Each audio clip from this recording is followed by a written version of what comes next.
And General Fruin, as usual, but there are a number of issues I want to raise with you today.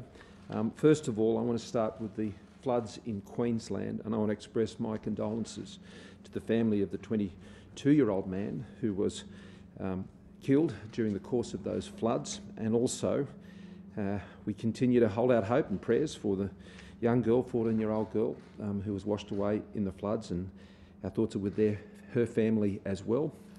I have a daughter who's 14 years old, so I can understand the terrible time that family must be going through at the moment. I want to thank all of those who are engaged in the rescue and search work up there in Queensland at the moment. It was quite a deluge, as we know. The floodwaters peaked in Maryborough last night at 10 metres. That's a little less, I understand, than back in 2013, but that's a very serious flood. An evacuation order was put in place for the CBD area. The homes were obviously affected, as was parts of the CBD. There is a evacuation centre that has been established at the Brolga Theatre. There was around 25 people there. The last advice I had on that, CONDIS plan was activated by the head of emergency management yesterday. What that enables is all the disaster arrangements and requests being facilitated through the Commonwealth, through the Emergency Management Authority. I've directed the Commissioner of the National Recovery and Resilience Agency, who was in Queensland at the time, to be there in that area and to be liaising with officials in Queensland. I want to thank the Queensland Premier. We were in contact yesterday.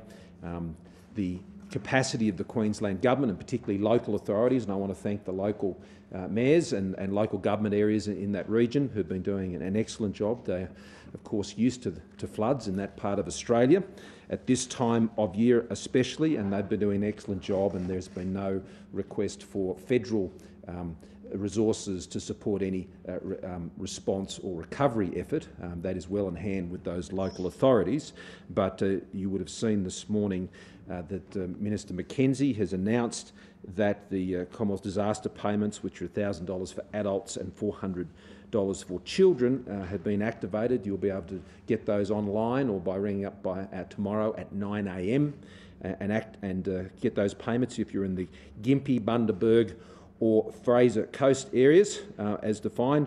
That is the same area that the Queensland Government has been working on in terms of any DRFA assistance that's necessary. There's also the disaster recovery allowance for those who've had income impacted, which is a payment for up to 13 weeks at the job seeker rate, and that will also be available from tomorrow morning to be able to access that. The weather system, which is now linked to Tropical Cyclone Tiffany, it's currently at a Category 2. It's due to make landfall between Cooktown and the Lockhart River today, so an area that is obviously a lot less populated than the areas that we've seen affected by the floods to date, but nonetheless I know Queensland authorities will be watching that closely, and the Commonwealth will be available to assist. I particularly want to thank, in addition to the Premier, to Lou O'Brien and Keith Pitt, who are our local members in that area, who have been working closely with local authorities, and I've been staying in touch with both of them for the work on the ground, and they have two messages. First of all, if it's flooded, forget it. I cannot stress this enough. This is a season that we're anticipating floods, and wherever they might be, wherever they might strike next, if it is flooded, forget it, please. The other message is to thank all of those who've worked so hard on the ground to support people, those who are in the evacuation centres as we speak. So we'll continue to monitor those situations. I was here yesterday working through that with Joe Buffoni, the head of Emergency Management Australia. On the issues of the virus and Omicron, I'll ask the Chief Medical Officer to speak further to this, as well as the General Fruin.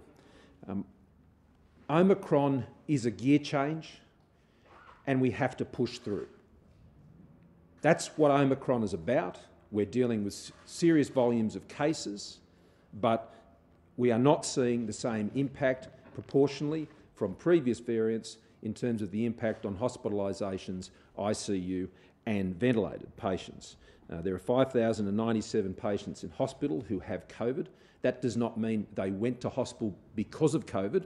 It meant they're in hospital and they have COVID, as we outlined a week or so ago. Up to half or thereabouts of those patients who are being admitted for other reasons and have COVID. That still means they have to be treated in hospital as a COVID patient, but that is not the reason they went to hospital. We're also seeing that, as the CMO advised us yesterday, in ICU numbers as well. So people who are in ICU haven't gone into ICU because of COVID, they're in ICU for other reasons and they have COVID. So it's important to have that qualification around those numbers. There are 78 patients who are on ventilators, which is well within the capacity.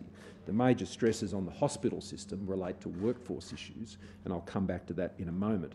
But of course, today, living with COVID means continuing to ensure we press ahead with the vaccination program. And the children's vaccine commences today. We have contracted 3.3 million vaccines. There are over 2 million of those which are already in the country. The balance will be here within a week. There are 2.3 million children in those age groups of 5 to 11. There are 6,000 places where people can go and get those children's vaccines. There are 835,000 vaccines in those places right now as of last Friday, and more would have been added to that since last Friday. So the aim here is to have as many of the